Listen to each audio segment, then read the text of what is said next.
माननीय उपसभापति जी, बहुत बहुत धन्यवाद। मुझे national institute of pharmaceuticals and education and research amendment bill 2021 पर बोलने का अवसर दिया। इसी के साथ में मैं, चूँकि बिल के ऊपर बहुत सारी बात हो गई है, मैं समझता हूं कि उसके एस्पेक्ट्स को और उनके आर्टिकल्स में जो संशोधन जो सेक्शंस में किया है उन पर भी बहुत सारे ऑनरेबल मेंबर्स ने हमारे पक्ष से भी उधर से भी बोला है। मैं बहुत डिटेल में नहीं जाऊंगा, लेकिन मैं इतना ज़रूर कहना चाहूँगा आपके माध्यम से कि प्रधानमंत्री जी का सोच और विज़न जो है, यही रहा। शुरू में भी कहा था, ये देश के अंदर सब कुछ है, यहाँ टैलेंट भी है, साधन भी है। अगर हमारे अंदर संकल्प शक्ति है, प्रतिबद्धता है, तो शायद उसमें दिक्कत नहीं आएगी। और यही प्रधानमंत्री जी का वो विजन और विजन के कारण उसी के अनुकूल जो कार्य हुए, उसका रिजल्ट राष्ट्र हित में भी हुआ और जनहित में भी हुआ। और आते ही उन्होंने कहा कि जो कानून इस देश के लिए रेलिवेंट नहीं है, ब्रिटिश कालीन से चल रहे हैं, उनको रिमूव किया गया। उनकी संख्या बहुत अधिक थी और जो संस्थान ऑल इंडिया लेवल की है या स्टेट लेवल की है, उनको ऑल इंडिया लेवल पर करने के लिए, स्ट्रेंथन करने के लिए, मजबूत करने के लिए, उनका जो उद्देश्य है वो जनता के लिए, देश के लिए पूरा करे। आपने, मैं उपसभापति जी आपके माध्यम से सदन को बताना चाहूँगा कि जिस तरह से मेडिकल काउंसिल और होम्योपैथी काउंसिल के आपने हिस्ट्री देखी होगी, देश के अंदर क्या हाल था। उनके चेयरमैन को हटाना बड़ा मुश्किल था और भ्रष्टाचार के वो अड्डे बन चुके थे।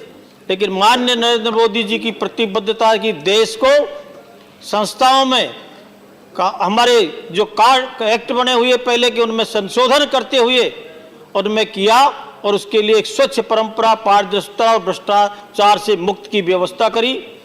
उसी क्रम में मैं समझता हूं कि हर संस्था को उन्होंने प्रमोट किया, चाहे आईआईटीज हो, आईआईएम्स हो, चाहे हमारे मेडिकल क्षेत्र के अंदर एम्स और मेडिकल कॉलेज हो। देश के अंदर हेल्थ इंफ्रास्ट्रक्चर को, हेल्थ की सुविधाओं को, कि देश के लोगों को हेल्थ की सुविधाएं मिले, हर क्षेत्र में मिले, क्वांटिटी भी हो, क्वालिटी भी हो।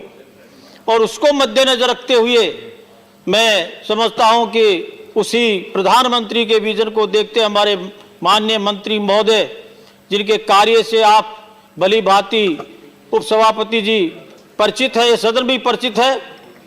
आपको शिपिंग का जब हम देखेंगे, या हम कहेंगे कि उन्होंने किस तरह से लाइट हाउसेज को एक पर्यटक के रूप में बदला, मेहनत करी।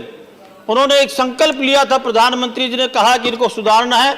इसी तरह से मेडिकल क्षेत्र में उनके पास में रासायनिक और ये फर्टिलाइजर डिपार्टमेंट मंत्रालय था। जन औषधि केंद्र को मैं ज़्यादा आंकड़े इसलिए नहीं दूंगा कि ऑलरेडी कह चुके हैं, लेकिन जो मित्र बोल रहे थे, जन औषधि केंद्र पूर्व की सरकार में 300 से ज़्यादा नहीं बढ़े थे सर। और जेनेरिक जो हमारी मेडिसिन्स थी वो नाम मात्र की थी, मिलती नहीं थी। और पेटेंट जो की हुई दवाएं हमसे ज़्यादा कारगर नहीं थी। हमारे भी यहाँ फार्मा इंडस्ट्रीज हैं, लेकिन पेटेंट वाली का उपयोग करने के लिए आम व्यक्ति को भी बहुत कॉस्टली पड़ता था।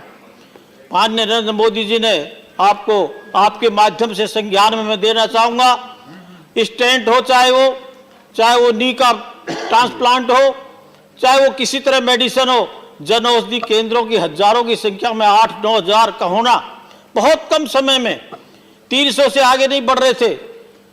वेलनेस सेंटरों की वृद्धि होना और औषधियों की, जिस तरह से हमारे पूर्व वक्ताओं ने, डॉक्टर अनिल जी ने बताया था किस तरह से हमने प्रगति की है।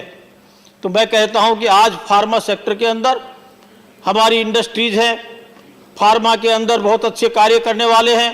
देश के अंदर टैलेंट है, देश के अंदर साधन सीमित हैं, लेकिन प्रतिबद्धता अगर होती है तो उसमें भी हम फार्मा इंडस्ट्री को और प्रमोट करते हुए आने वाले समय में जो ये इंस्टीट्यूशन, इसके अंदर बहुत बड़ा परिवर्तन नहीं है, छोटे परिसर से इतना ही किया गया कि जो हमारे एक हमारा ये नाइपर था जो पंजाब के अंदर मोहाली में, उसके बाद में 2007-8 के अंदर 6 बने, अहमदाबाद, हाजीपुर, हैदराबाद, कोलकाता और गुवाहाटी और रायबरेली, उनको भी इसके तहत में वो आए, ऑल इंडिया स्टैंडर्ड के बने, उनकी एजुकेशन फार्मा के अंदर एजुकेशन का भी सेटअप हो, डिग्री पोस्ट अंडर ग्रेजुएट भी मिले, पोस्ट ग्रेजुएट भी मिले, अदर कोर्सेज भी हो, और साथ साथ में उसके अंदर क्वालिटी पूर्ण वर्ग यहाँ पे रिसर्च का कार्य। हमारे देश के अंदर रिसर्च के कार्य करने वालों की कमी नहीं है, यहाँ टैलेंट है, प्रतिभा है, लेकिन उस प्रतिभा को प्रोत्साहन देने के लिए नेतृत्व चाहिए। और मैं माननीय उपसभापति जी आपको बताना चाहता हूं, अभी अभी सांसदों ने, हमारे मेंबर्स ने भी बोला है, पूरा देश जानता है, पूरा विश्व जानता है कि साधनों की सीमित होते हुए भी महामारी के अंदर किस तरह से मुकाबला किया, और वैक्सीन के क्षेत्र में 126 और 28 करोड़ लोगों को वैक्सीनेटेड कर दिया गया। और आज हमारे पास में कोवैक्सीन की है जो हम विदेशों को भी भेज रहे हैं, और 2 तैयार भी हो रही हैं। और इसके बाद में हमारे मित्र कहते हैं कि हमारे शॉर्टेज है, कितनी भ्रांतियां फैलाई गई थी देश में, कोई ने क्या कहा, कोई ने क्या कहा, मैं कहूंगा तो सुनना भी उनको पसंद नहीं आएगा। मेरे राजस्थान की स्थिति में बताना चाहता हूं महोदय, आपके माध्यम से बताना नहीं चाहता था, लेकिन राजस्थान का वर्णन किया था अभी कि राजस्थान में हेल्थ सेक्टर बहुत तगड़ा है। तगड़ा ये था कि वैक्सीन वहां कचरे के ढेरों में मिली, लाखों की तादाद में मिली, और जो प्रधानमंत्री जी का सोच था कि मेरे देश के लोगों को, गरीबों को, सबको, करीब करीब 50 करोड़ लोगों को प्रधानमंत्री आयुष्मान योजना का लाभ मिले, उसके लाभ के लिए जो वहां पर किया, वहां स्कीम को लागू नहीं किया गया। भामाशाह योजना भारतीय जनता पार्टी की, उसको टाइम सब मेरे को बता देना। समय खत्म हो रहा है, कृपया कंक्लूड करें। कितना? 10 मिनट का है ना मेरा? खत्म हो रहा है आपका समय, आपने खत्म कर लिया। नहीं, मेरे को 10 मिनट बताया। हाँ, तो मैं ये आपको, उपसभापति जी, मैं आपको ये बताना चाहूंगा आपके माध्यम से कि वहां पर जिस तरह का वातावरण हुआ, वह चिरंजीवी एक योजना लागू कर दी गई, घोषणा कर दी गई, लेकिन राजस्थान के, मैं माननीय मंत्री जी का ध्यान आकर्षित करना चाहूंगा कि राजस्थान के अंदर उसका लाभ प्राइवेट कॉलेज, प्राइवेट हॉस्पिटल नहीं, लेकिन सरकारी नहीं मिल रहा। रामकुमार, मैं कहता हूं कि ये करिए, मैं दूसरे बिल के माध्यम से इसमें जो चीज आई है, एक मिनट सर, इसके माध्यम से जो सेक्शनों में है उसमें क्लियर किया गया है। SC ST की बात अभी करी थी साहब, एक मिनट। धन्यवाद। रिजर्वेशन के लिए प्रतिबद्धता है, और माननीय मंत्री जी से बात हुई है कि पहले से 2500-300 साल से यूनिवर्सिटियां थी, लेकिन उनकी स्थितियां क्या थी? बस मैं 1 मिनट में, 1 minute sir, please, I am concluding with 1 minute. 1 minute अधिक ले चुके हैं। तो मैं ये कहता हूं कि प्रधानमंत्री जी का नेतृत्व, देश को विश्वास, किसी के साथ, गरीब के लिए, भले के लिए, धन्यवाद, संस्था के द्वारा, और मैं कहता हूं कि ये 6-7 संस्था के अलावा और भी बढ़ेंगी, ऐसा मेरा मानना है। बहुत बहुत धन्यवाद।